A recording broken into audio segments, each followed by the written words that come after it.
The Three Little Daisies by Jan Brett.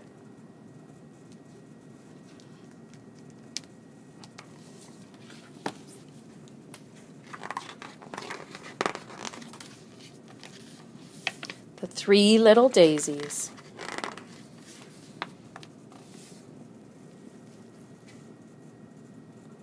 Hot, hot, hot.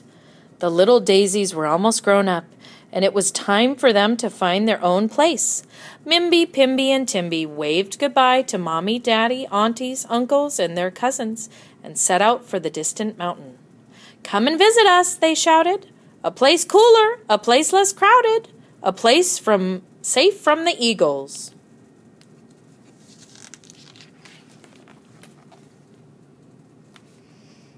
The sisters traveled all day and all night across the Nambi Desert. Arriving at the foot of the mountain the next morning, "This is where we'll live," they agreed excitedly. "Welcome!" a squeaky voice called out from the scree.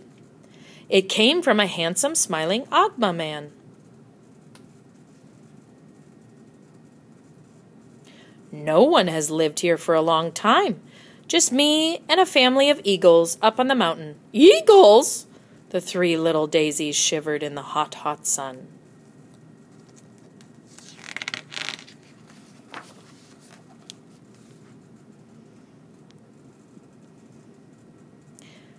Where would they build their houses? Mimby eyed the long grasses. "These grasses will make a lovely cool house," she said, and she set to work, cutting, twisting, braiding, and bundling. She finished in no time. "Be near and dear, sisters," she said, crawling inside for a nap.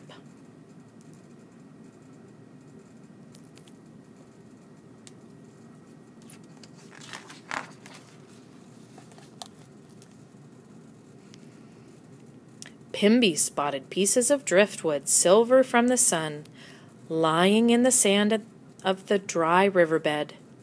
"These will make a fine wooden house," she said, and she set about collecting as many pieces as she could find. When it was finished, she hung up a hammock and called out, "Be near and dear, sisters, while I rest my eyes."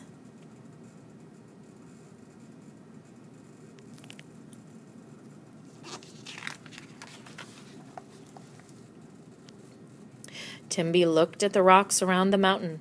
"I will make a stone house," she said, but it won't be as easy to build as one made of grasses or sticks."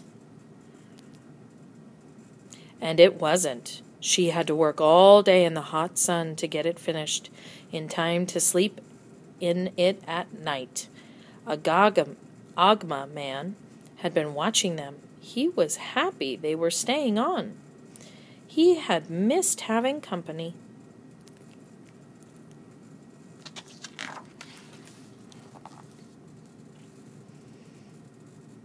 The three little daisies slept late into the morning as the sun rose higher and higher in the sky. The big old eagle who lived up on the mountain stretched his wings and flew down to look for a meal for his hungry chicks. Mimby woke up hungry and went outside. Suddenly a long-winged shadow passed over her. "The eagle!" she cried, and hurried back into her grass house.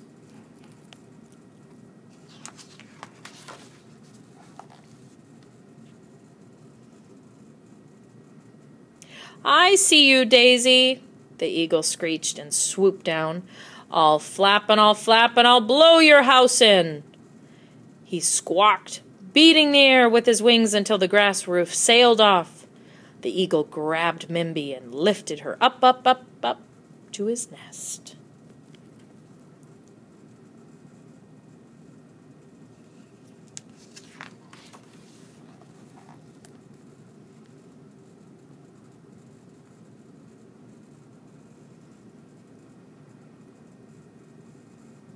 But the eagle was greedy. No sooner had he dropped Mimby into the nest than he spotted Pimby in front of her stick house far below. "2 daisies would be a double delicious," he thought, and down he went, feathers flying. Pimby looked up and saw him coming. She turned and ran back inside.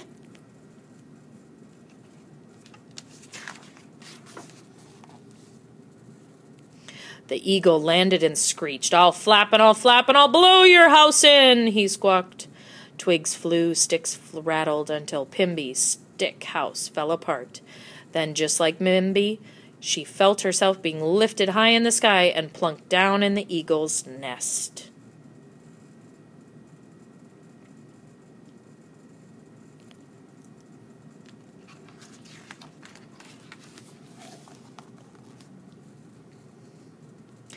Timby looked out to call her sisters to come home for a breakfast of tasty seed porridge, but instead of the grass house and a stick house, she saw a long shadow streaking across the rocks. "I see you, Daisy! Here I come!"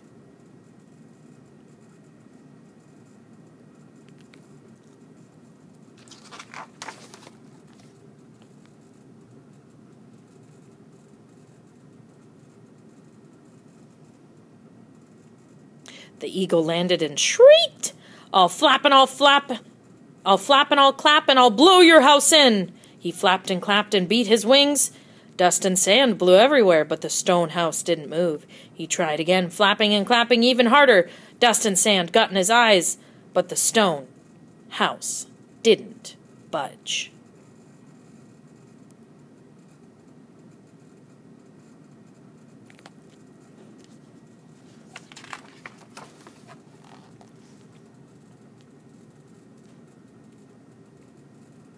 When the dust settled, the stone house was still standing, but the eagle was coughing and sneezing. His wing feathers were bent and broken, and he was missing tail feathers.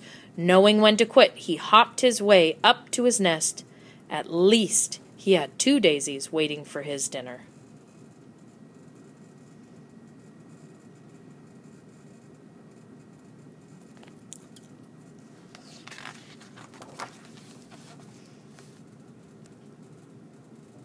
The eagle reached to his nest, but the daisies were gone. He looked down and saw them at the bottom of the mountain, heading for the stone house. It was his last chance. He streaked down towards the open chimney.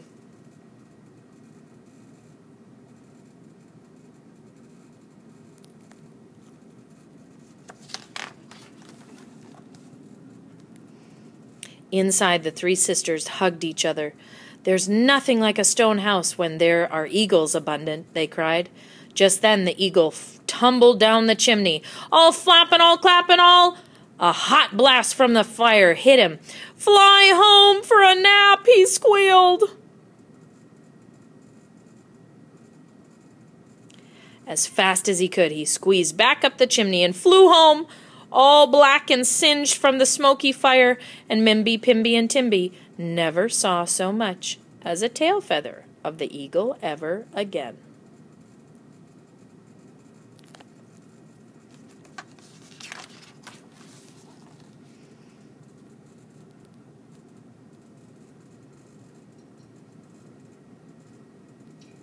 Mommy, Daddy, aunties, uncles, and their cousins, and Ogma Man too, had come to celebrate. "Welcome," the sisters cried, "to a place cooler, to a place less crowded, to a place safe from eagles."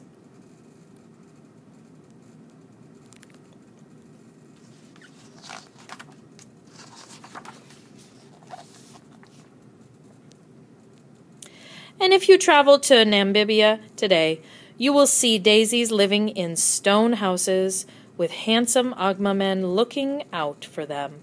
As for the pesky eagles, they are easily spotted, for their feathers are as black as soot.